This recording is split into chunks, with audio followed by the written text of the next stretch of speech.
una producción de Troop. Bienvenidos al taller de Vanessa Coppel. Aquí no es el club de los optimistas. Nos da hueva la gente que cree que tiene fórmulas para repararle el alma al otro. Nos la vamos a llevar despacito, pero súper eficiente. Sean todos bienvenidos. ¿Cuántas veces nos castigamos por lo que creemos que significa cometer un error? Entonces, hay una construcción social que aparentemente establece lo que el buen comportamiento significa y lo que el mal comportamiento significa y cómo eso se debería de ver. Cuando de pronto empezamos a darnos cuenta que eso en realidad no tiene nada que ver con nada, sino con la construcción social por sí misma, también nos empezamos a dar cuenta de cuántas veces hemos construido una idea de nuestra mejor forma de ser. Nos la hemos imaginado, nos la hemos pasado pensando que así es como nosotros tendríamos para poder mostrar una mejor versión. Y entramos en estos procesos que en ciertos lugares se llaman recuperación. Pero vamos a pensar que todos tuviéramos algo de qué recuperarnos.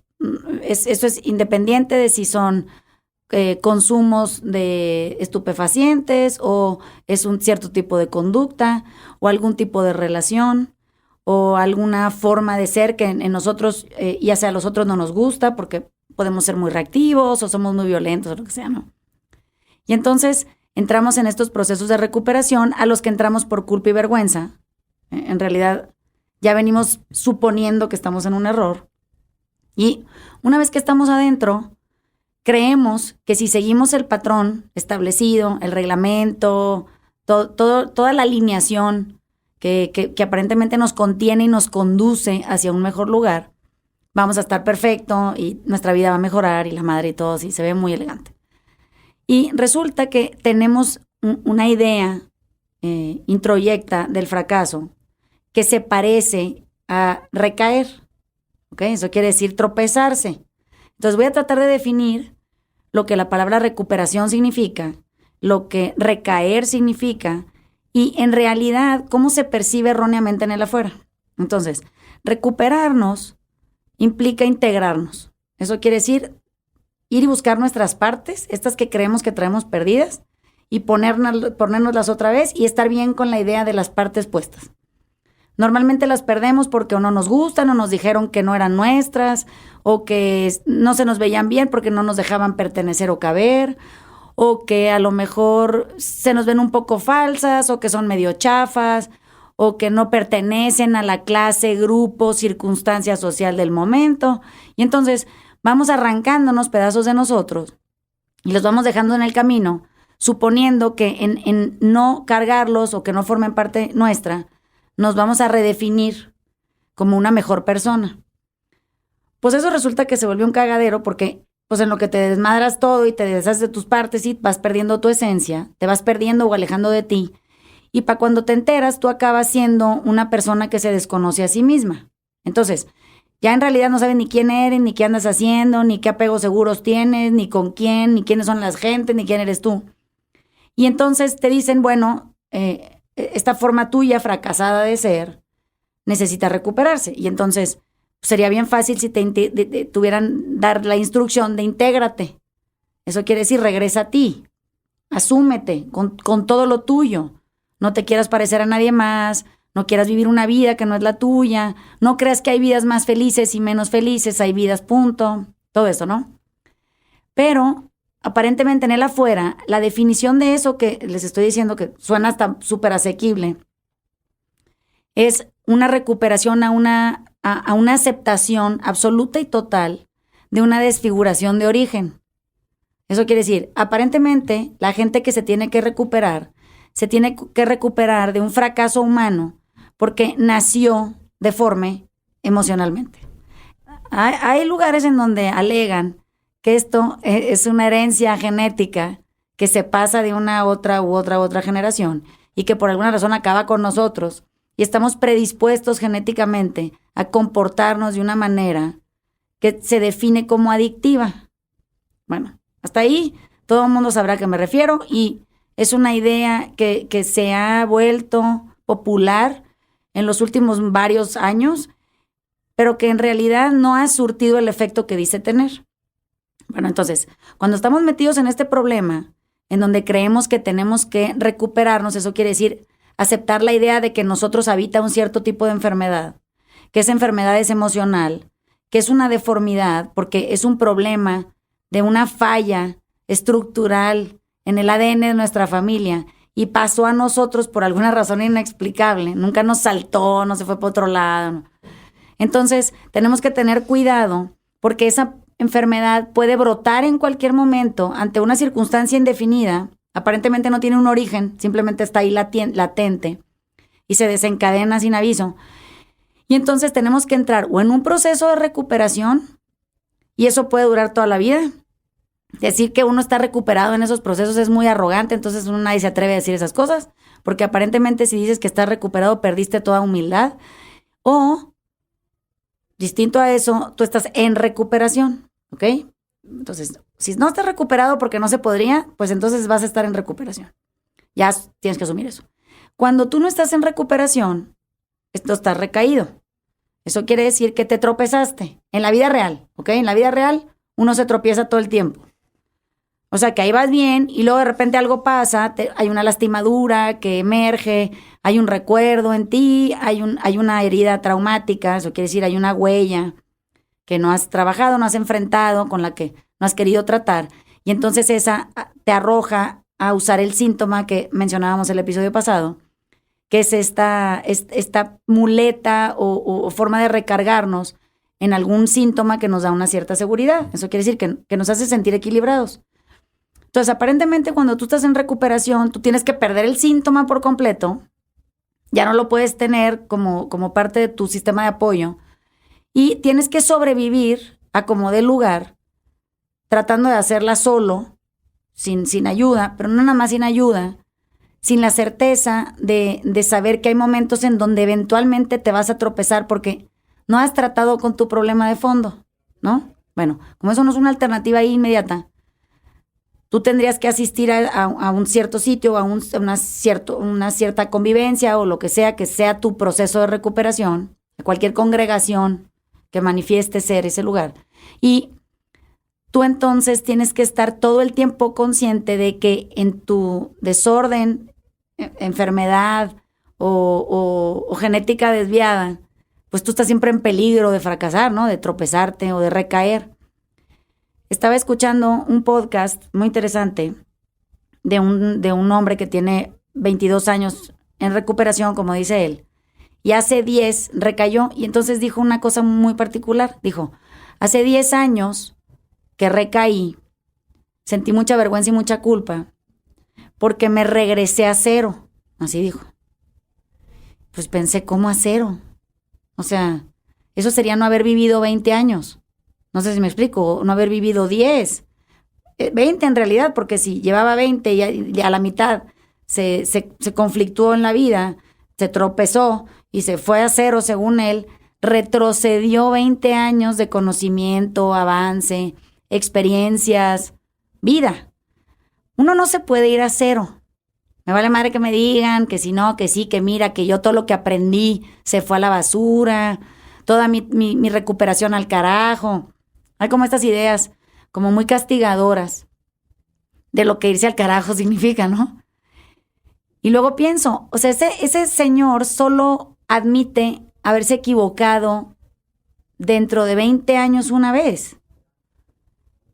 Solamente porque su formato de entender recaída tiene que ver con el consumo de un síntoma, ¿no? Bueno, entonces, lo que hace en nosotros pensar de esa manera es sobreidentificarnos con un aspecto aislado de nuestra vida y creer que ese aspecto nos define. Entonces voy a poner un ejemplo.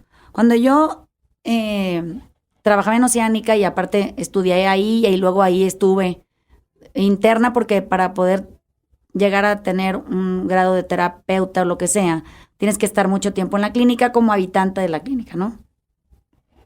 Bueno, entonces, es todo ese tiempo, de un lado, de otro lado y de otro lado, me di cuenta que yo tenía las mismas conductas que tienen las gentes que tienen un síntoma y para el que piden ayuda en recuperación. Eso se me hacía bien raro porque decía yo, no, pero es que no es posible. O sea, yo ni me meto chingaderas, ni ando bebiendo en todos lados, ni a todas horas, ni nada. Y me siento un participante activo dentro de este pinche lugar. O sea, yo debería de ser paciente. Eso pensaba. Y me hacía raro, decía, ¿por qué debo de ser paciente? O sea, yo siento que todas las terapias están dirigidas para mí, que toda la información me queda perfecta, que toda la teoría que se enseña dentro de la clínica a los pacientes, pues es mi asunto, así, una cosa muy increíble, ¿no? Y entonces dije, no, bueno, es que yo creo que el problema es que compartimos huellas traumáticas. El síntoma era irrelevante, o sea, pues a lo mejor yo no comía y luego pues el otro bebía de más y luego el otro andaba empastillado y luego el otro le gustaba, pues no sé, cualquier otra cosa ahí que fuera de su preferencia. Y aparentemente deberíamos de estar en lugares distintos encerrados, pero pues estábamos en ese lugar y compartíamos todo tipo de circunstancias personales menos el síntoma que fuera de nuestra preferencia. Me di cuenta que todos, por la huella, habíamos escogido una manera de sentir una certeza, una seguridad, un equilibrio, y habíamos hecho de eso nuestra identidad. Eso quiere decir, habíamos definido nuestra vida por esa sola característica, que no decía quién éramos, decía un aspecto de lo que hacíamos, y curiosamente la misma sociedad, esta que estipuló buen comportamiento y mal comportamiento, hizo de ese comportamiento aislado la entera definición de quiénes éramos. Entonces, esto se empezó a volver evidente cuando íbamos a cualquier junta y había que declarar qué éramos, ¿no? Entonces yo tenía que decir, hola, yo soy Vanessa y soy una enferma, y pues la definición de la enfermedad que yo tuviera, ¿no? Y eso se repetía.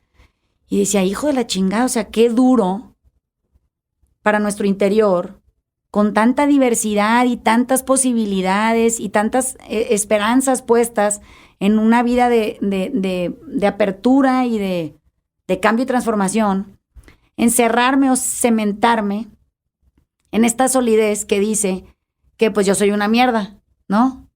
Como quiera que se definiera la enfermedad, ¿no? Yo soy bien enferma y soy una mierda, pues eso acababa. Como que no parecía haber una alternativa para discutir más allá del evento que era y te tenía cautivo, ¿no? Entonces como que todo giraba en torno a la descripción de por qué y cómo y cuántas veces y dónde, y todo lo demás pues como que quedaba en el infinito sin conexión. Habiendo oído esto que les cuento y habiendo hecho esta relación con mi propia experiencia, se generó una fractura en entendimiento en mí.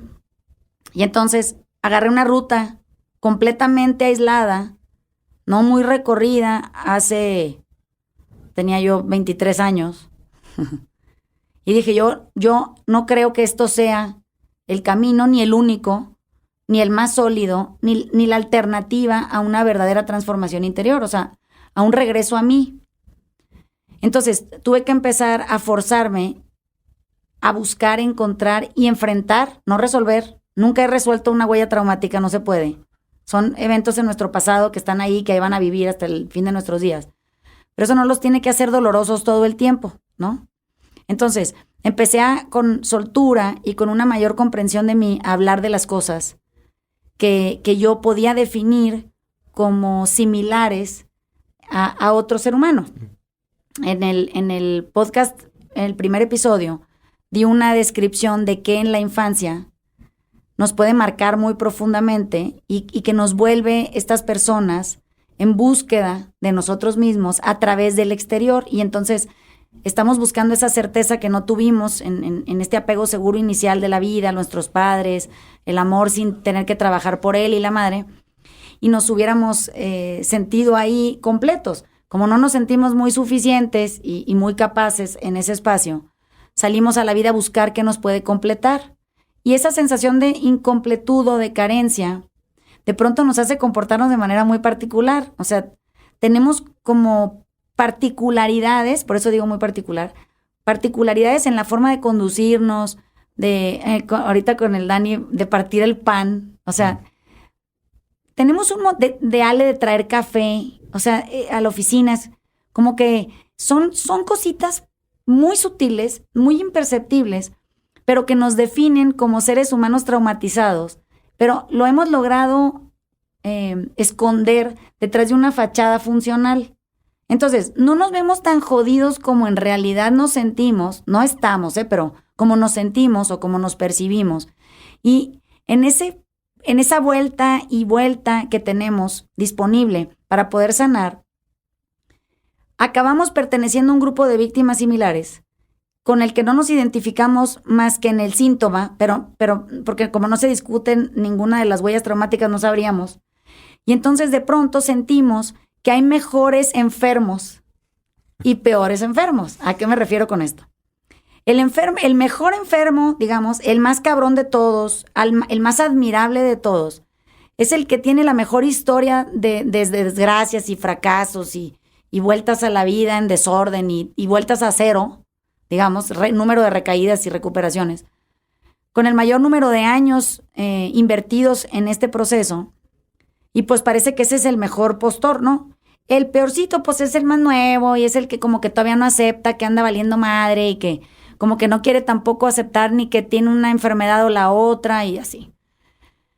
Y luego está la demás gente que está pues en la mitad y pues en la mitad cabe todo el mundo. Cuando te descolocas de ese lugar y lo puedes empezar a ver de fuera, no ves al lugar de fuera, te ves a ti de fuera y te ves comportarte de una manera, luego te ves comportarte de otra en tus múltiples posibilidades y dices, oye, pues si es que si yo la puedo andar cagando aquí, también la puedo andar arreglando en el mismo lugar, ¿no? O sea, ¿qué tan difícil puede ser si es la misma energía invertida?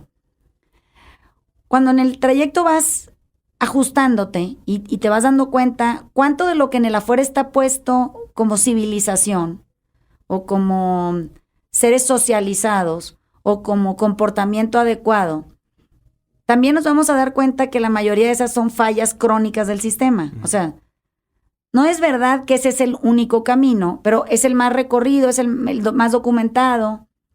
Y como que un poco confiamos en que si otros ya pasaron por ahí, pues igual y en una de esas paso yo también y me arreglo, ¿no? Pero la pregunta es ¿de qué? O sea, ¿de qué te vas a arreglar tú? Porque si nos queremos arreglar, nos tenemos que arreglar en comportamiento en el momento presente. No hay ninguna otra cosa que se pueda arreglar. No puedo arreglar mi pasado, no puedo arreglar mi futuro, no puedo arreglar mis experiencias, no puedo arreglar mis recuerdos, puedo agradecerlos y que por ahí anden y luego se me olvidarán o la memoria es porosa. Pero no puedo arreglar nada en mí más que yo en mi presente y actuando en él. Entonces, cuando ya te das cuenta de eso, tú en tu presente actuando en él, la única alternativa disponible que tienes es poderte observar muy puntualmente y muy de cerca. Y una vez que haces eso y estás todo el tiempo atrás de ti, no de los demás, te estás cazando tú. Entonces dices, ay, qué chistoso, o sea, esta conducta que se está manifestando en mí obedece a una sensación de lastimadura que no está sucediendo porque en realidad no hay nada más aparte de estos audífonos, los micrófonos, un poco la luz, pues la cabina allá, Ale acá y es todo, ¿no? O sea, no, ¿qué más? Bueno, puedo volverlo tan dramático o no, pero eso depende de qué tan cerquita me observo para ver cómo mi conducta de pronto fluctúa hacia una irrealidad que recrea en mi cabeza, que distorsiona, que realimenta esa aparente herida de hace años y que me hace comportarme como si estuviera en ese espacio otra vez. Eso dentro del taller se llama reestimulación. Es traer pasado a valor presente y ponerlo en play aquí para que parezca que está pasando algo que no está pasando. Pero bueno, mi cabeza se lo cree y entonces actúa acorde. Cuando nos empezamos a dar cuenta de la locura, que en realidad es esa, perdemos interés en el síntoma. O sea, ya como que no me parece tan interesante andar averiguando cuántas veces si tengo la botella disponible o no, o lo que sea su preferencia. Y pongo mejor atención porque es mucho más divertido averiguar qué ando haciendo yo aquí. Y puedo poner atención en todo, cómo me siento, cómo hablo, cómo muevo la cara, gesticulo, qué pensé mientras hablaba, qué inseguridad sentí, cómo la resguardé, si la mostré o no, cómo abordé al otro, qué dije. Todo eso, que es material autoobservable, está a nuestra disposición 24 horas al día. Todos tenemos acceso a eso, ¿no? Si hiciéramos una maestría de autoobservarnos, acabaríamos en un pinche lugar fantástico, ¿no? O sea, sería la panacea de nuestra transformación. Pero hay un punto aquí que creo que no se discute mucho, que tiene que ver con la clase de filosofía esta que les digo a la que vamos. Y hay un libro en donde mencionan que la clave de todo amor en el ser humano es escuchar, aprender a hacerlo y practicarlo.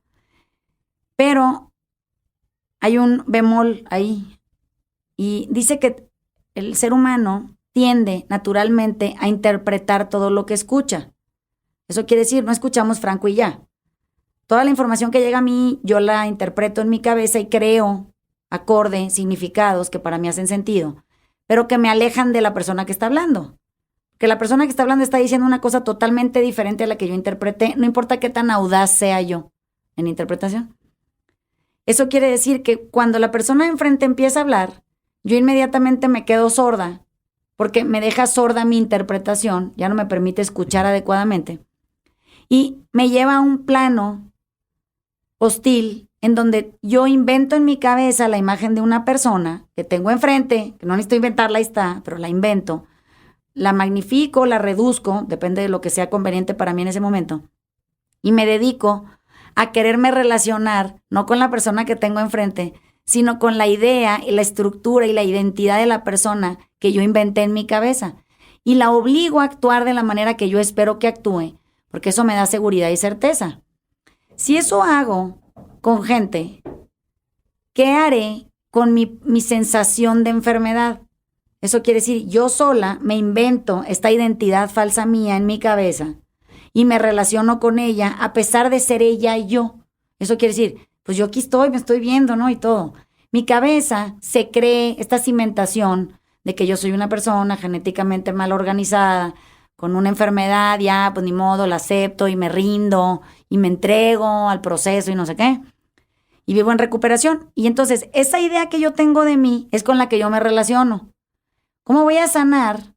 ¿Cómo me voy a recuperar en la realidad si yo estoy percibiendo de mí una idea completamente falsa, que no tiene ningún cumplimiento en la vida real, pero que yo hago suceder de manera recurrente cada vez que necesito confirmarme o afirmarme con certeza en alguna cosa segura en el mundo? Entonces, si yo me comporto como yo espero que me comporto, entonces digo, ¿ves? Sí sabía. Eso quiere decir que de alguna u otra manera, en un proceso de recuperación, yo provoco mi propia recaída, porque de pronto me siento en un lugar desprovisto de síntomas. No estoy segura de que la persona que en mi cabeza existe como yo sea la que está actuando en el afuera. Y para poder tener algo de seguridad, digo, güey, pero si a mí me da seguridad parecer enferma, porque eso es lo que creo que soy, me obligo a ser una persona así, aunque sea por un instante en el día. Cuando suelto esta identidad falsa mía, la de estar enferma y ser crónico, progresivo y mortal, lo que yo tengo. Miren, esto es bien chistoso, pero este es un paréntesis. Bueno, si una vez me dijeron que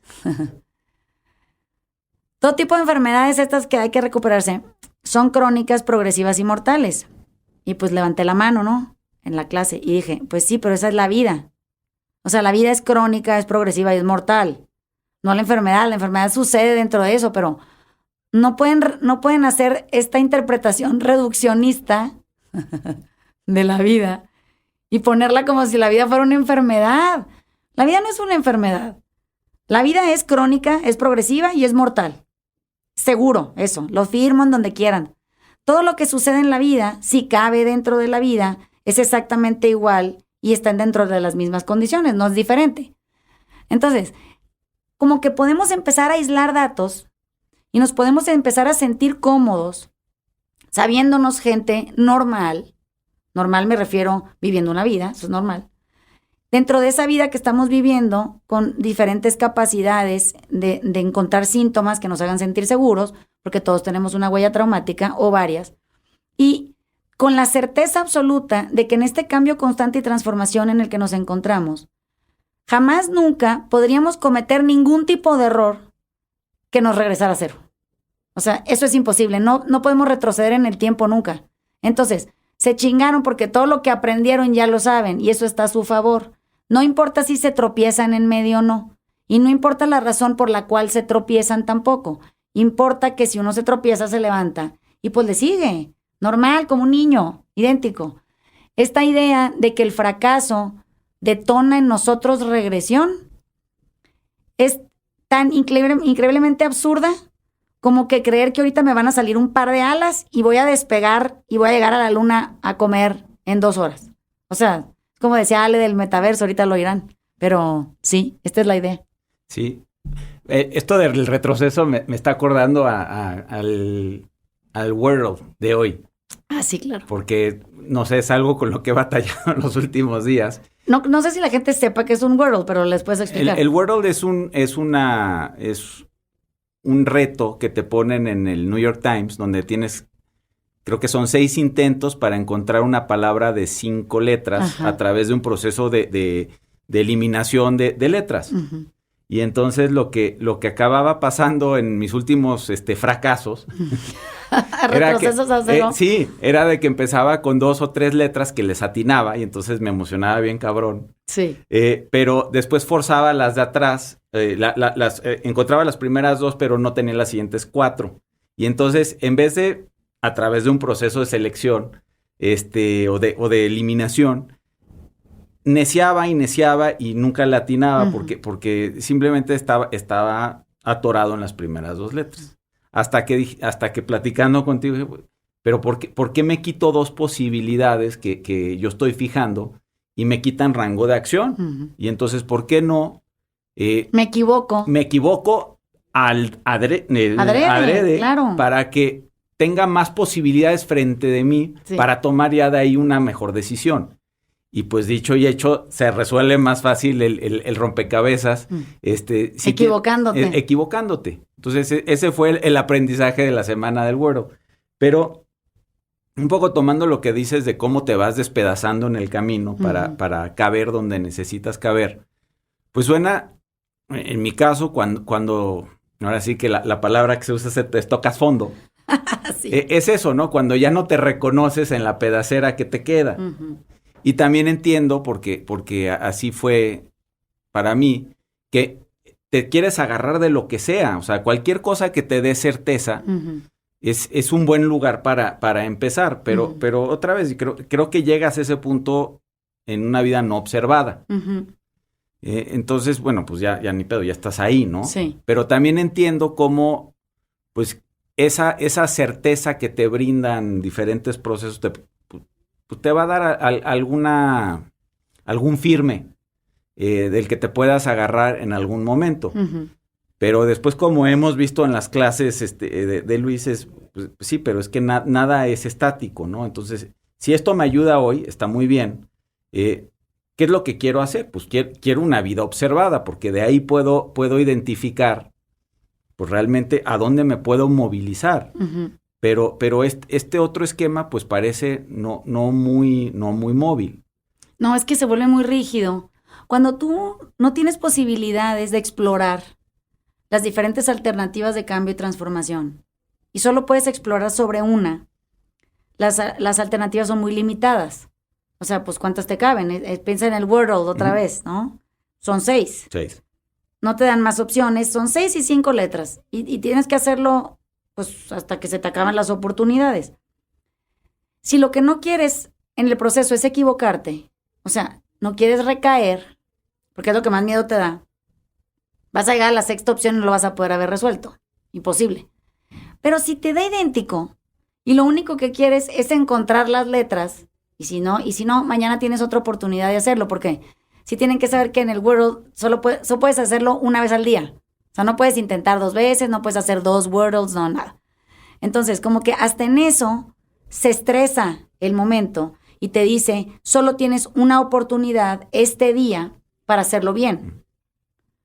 Pues sí, pero tienes infinitas para hacerlo mal, ¿no? Y de hacerlo mal, podrías hacerlo bien más rápido. Bueno, la gente como que se conflictúa con esa idea, ¿no? Entonces, ¿sí entienden por qué da tanto miedo recaer? Porque parece que solo tienes una oportunidad para hacerlo bien una vez al día.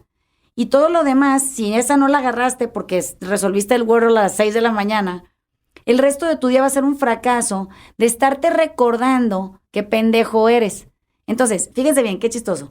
Al Wordle, pues es para ti, ¿no? Es para que tú te diviertas con eso y un poco agilices tu mente y cuando seas viejito, pues tengas algún tipo de actividad que hayas hecho a lo largo del tiempo, que en sumatoria, te dejó con más lucidez, ¿no? A los 90. Bueno, no, la gente lo agarra como competencia. Y entonces, de repente te empiezas a dar cuenta que está la gente chingando con el Wordle bien temprano. Si no lo resuelve, quiere que toda la gente que sí lo resolvió le mande fotos para que le enseñen a él qué tan pendejo fue él que no tomó las decisiones que tomaron otras personas en la solución de las letritas, en las palabras, ¿no? Y digo, ¿cómo es posible? O sea, este es un asunto personal y es un asunto que se mide no en contra tuyo nunca, a tu favor. Eso quiere decir, si te estás observando cómo lo resuelves y te cachas en tu comportamiento sesgado, intenso, repetitivo, miedoso, absurdo, pues bien rápido dirías, mira, estas primeras 2 líneas de intentos, quería a huevo encontrar la vocal y pues entonces si quieres encontrar que si hay vocales en la letra, pues ponlas todas en 2 líneas. Pon la A, la O, la I, la E, la U, en todas las palabras que tú te sepas que tengan eso. Y entonces ahí ya tienes por lo menos 5 cosas o afirmadas o descartadas, pero no importa, tienes 6 oportunidades. ¿Por qué quieres acabarte tus oportunidades en la 2? Miren, está bien cabrón, pero hay gente que la quiere resolver en la primera.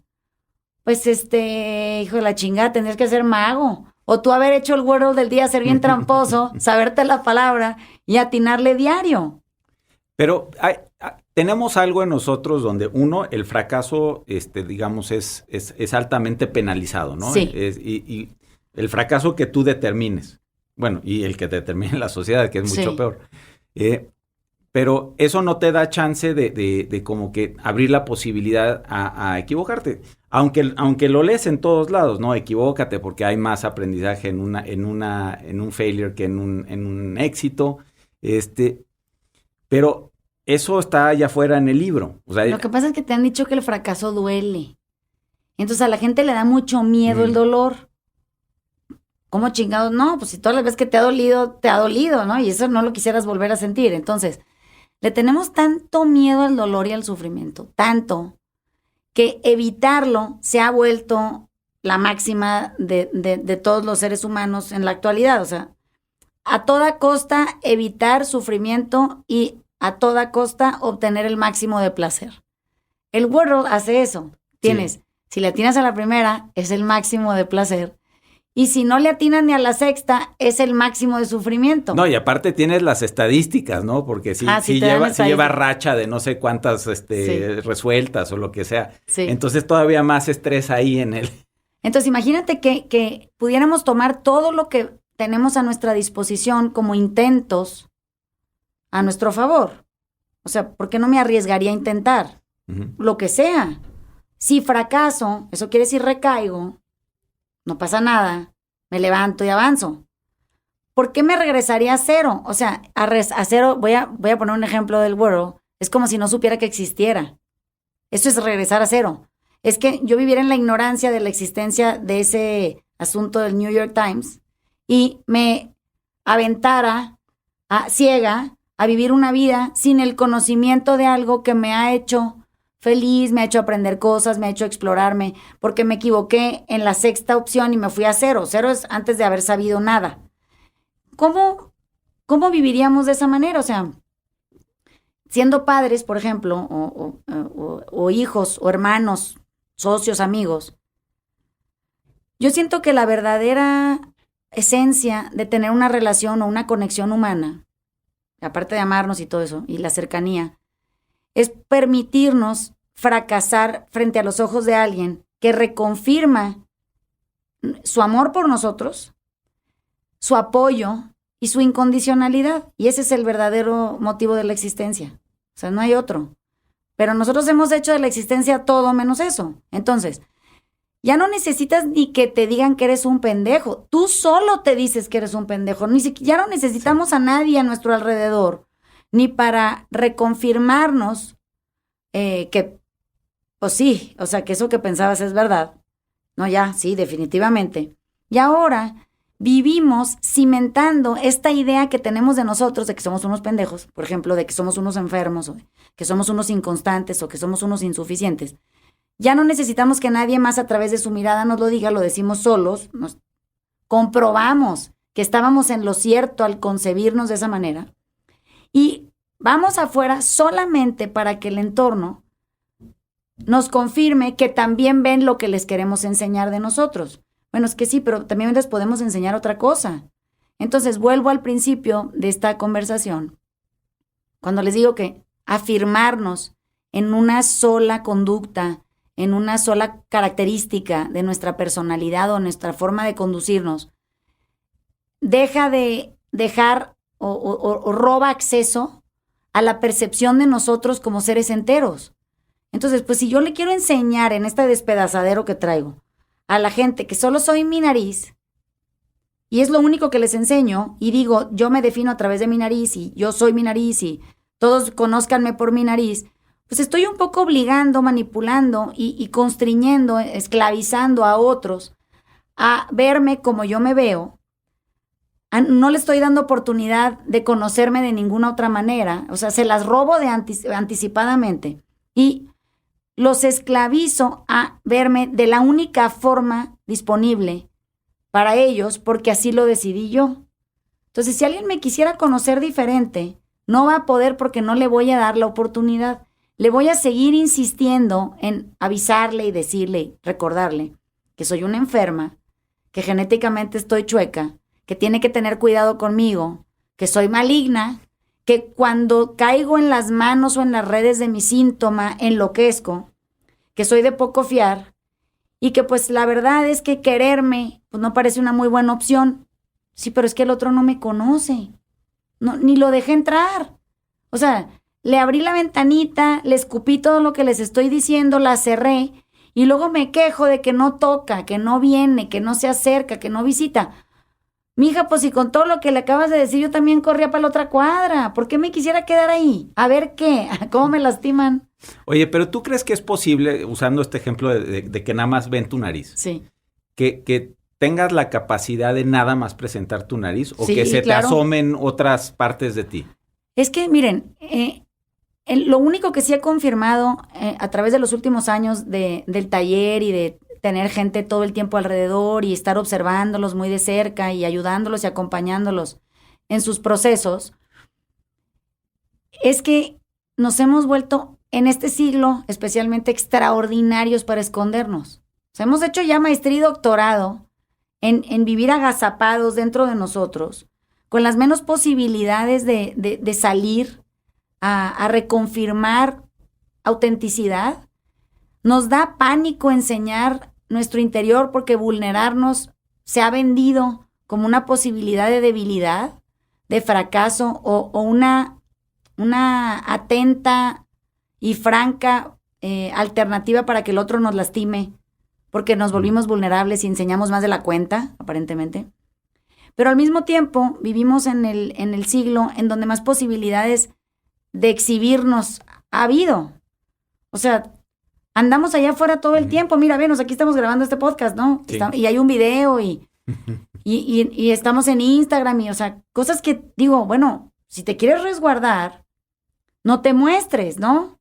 Pero fíjate cómo mostrarnos implica que somos capaces de enseñar solo un cacho nuestro, solo el que queremos que nos vean. Entonces, pues yo me podría ofrecer como esta vieja, con una vida súper atribulada, con un pasado súper tortuoso y con una infancia así, de esas de libro, porque quiero conseguir un objetivo. Pero soy un ser humano normalito, con una infancia como la de todos nosotros, a veces de una manera, a veces de otra, con papás que hicieron lo mejor que pudieron con lo que tenían en sus manos en ese momento, en una sociedad que me tocó. Nací en 1974, es lo que era. No puedo tratar de querer simular algo distinto a eso, pero he podido esconderme dependiendo de qué haya querido transmitir. O sea, qué he querido que el otro me vea. Entonces, para poder llevarnos algo de esta conversación y poder terminarla puntualmente, creo que podríamos cuestionarnos qué tan arriesgados somos en esta búsqueda de recuperación. ¿Cuánto estamos dispuestos de lo que vayamos a recuperar de piezas que hemos dejado olvidadas dentro de nuestro mismo espacio? No crean que las dejamos allá tipo en Mazatlán y hay que ir por ellas, ¿no? No, aquí las traigo. Hago como que no las tengo, pero las teníamos que levantar del piso, colocárnoslas y poco a poco empezar a mostrarlas. Mira, esta pieza no me gustaba de mí y te la vengo a enseñar porque pues quiero como un poco enfrentarla y averiguar qué es lo que de esta pieza mía no me gustaba, ¿no? Mira que tengo otra pieza de mí, te la vengo a enseñar porque esta tampoco me gustaba nada. Y eso un poco empieza a crear conversaciones de profundo calado que nos alejan del pánico que nos da equivocarnos y enseñar que nos equivocamos, hasta nuestra forma de concebir la realidad o de las piezas que no nos gustaban de nosotros, y reintegrarnos a una forma más completa de ser, no externa. Podemos tener todas las piezas puestas, pero interna. Hay muchas piezas nuestras que no nos gustan y por eso usamos tantos recursos para agazaparnos y poder, tipo con la luz, el ángulo, que la chingada. Luego pienso, qué chistoso que hay gente que cree que tiene un mejor lado en una foto. O sea, eso es exactamente a lo que me refiero ahorita. ¿Qué pieza suya no le gusta? Que solo muestra un cacho de su cara como si no tuviera el otro a disposición. La gente te ve en movimiento. Tú no eres una figura estática. Eso quiere decir que lo que tú percibes como tu mejor ángulo, nunca en la vida real se ve estático. Se está moviendo. Sí. Cuando la gente te ve en movimiento. Entonces, eres tú, a través de tu percepción de la imagen de ti, esa que les digo que creamos en nuestra cabeza, lo que nos hace buscar una mejor imagen para mostrar, como si la gente en realidad así nos viera. No existe eso. La gente nos ve moviéndonos. Entonces, en este video, que qué bueno que está grabado, se ve todo lo que no quisiéramos mostrar. No sé si me explico. Cómo nos movemos, cómo nos sentamos, los gestos que hacemos, cómo movemos la boca cuando hablamos. Y qué bueno y qué emoción que sea esa parte nuestra la que nos confronte para que normalicemos vernos en un video a pesar de la opinión que tengamos de nosotros y eso sea suficiente. ¿Sí me explico? Y entonces cuando te pregunten, hola Ale, ¿cómo estás? ¿Cómo te sientes hoy? Tú digas, me siento suficiente. Suficiente. ¿Saben? Entonces, bueno, vamos a hacer esa tarea a ver qué tal nos va. Les mandamos besos. Este es nuestro segundo episodio. Ahí nos podrán seguir durante los siguientes no sé cuántos vamos a grabar. Los esperamos la semana que entra. Esperamos que aprendan a escucharnos. A veces no es tan fácil. Porque luego nos van a querer interpretar. Eso es lo de lo que habla el podcast. Y poco a poco, incluso en esa interpretación, nos podemos ir mostrando más cercanos. Uh-huh. No nada más nosotros a ustedes a nosotros. Y vamos a ver qué resulta de todo este experimento. Sean todos ustedes siempre, siempre abrazados de cerquita en el corazón.